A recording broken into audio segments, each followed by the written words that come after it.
मैया बाजार बिच मंदिर में विराजै हो माँ।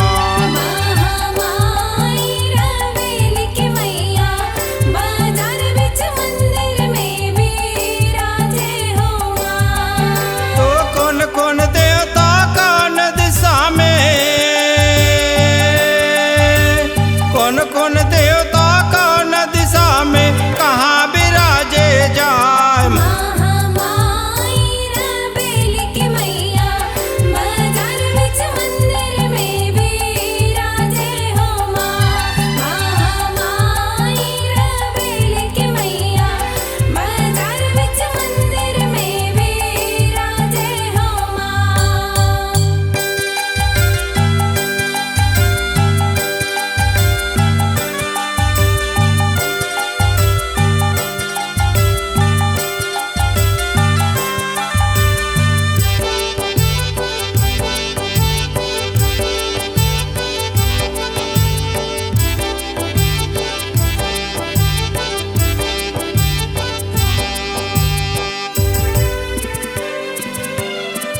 दक्षिण दिशा में ठाकुर देवता गांव के कर रखवारी हो। गाँव के करे रखवारी हो मैया, गाँव के करे रखवारी हो।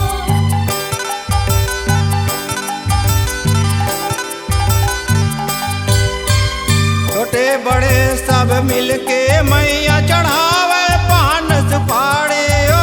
चढ़ावे पान सुपारी हो मैया, चढ़ावे पान सुपारी हो। चढ़ावे पान सुपारी हो मैया, चढ़ावे पान सुपारी हो। सफेद घोड़ा के करे सवारी, सफेद घोड़ा के करे सवारी बैठे मंदिर चौरा माँ।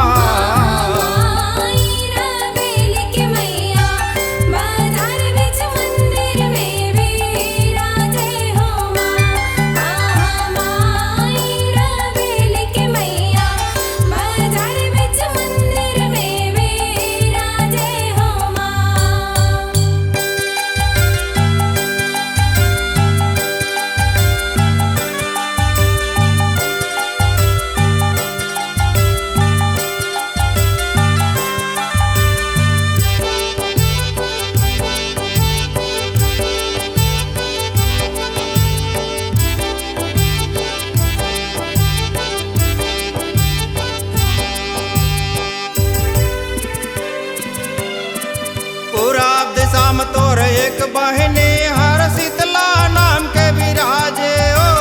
शीतला नाम के विराजे हो मैया, शीतला नाम के विराजे हो।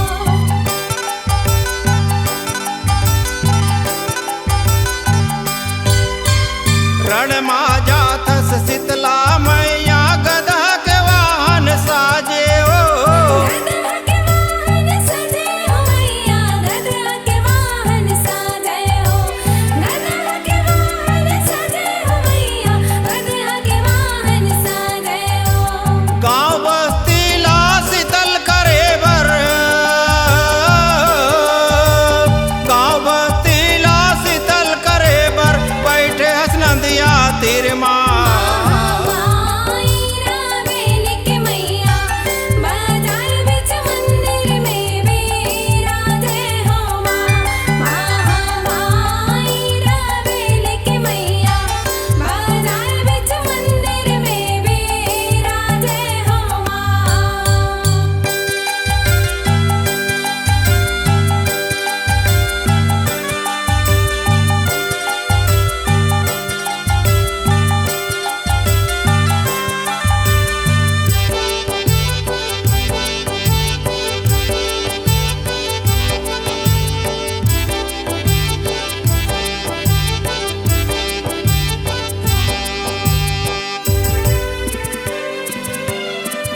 उत्तर दिशा में तोर एक बहनी हर काली नाम के विराजे हो।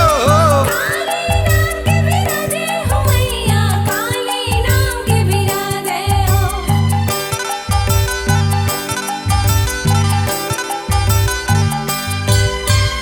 एक हाथ माँ खपर धरे हज एक मखंग विराजे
पश्चिम दिशाया महल तिर में महावीर विराजे ओ महावीर विराजे हो मैया महावीर विराजे हो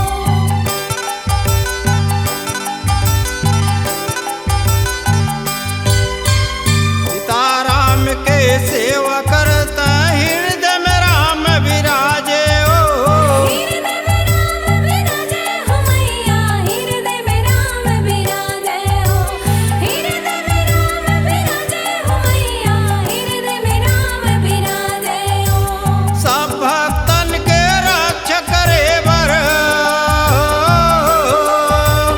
सब भक्तन के रक्षा करे बर धरे गदा कांधे माँ माई रवेल के मैया बाजार विच मंदिर में विराजे हो माई रवेल के मैया बाजार विच मंदिर में विराजे हो कौन कौन देवता कौन दिशा में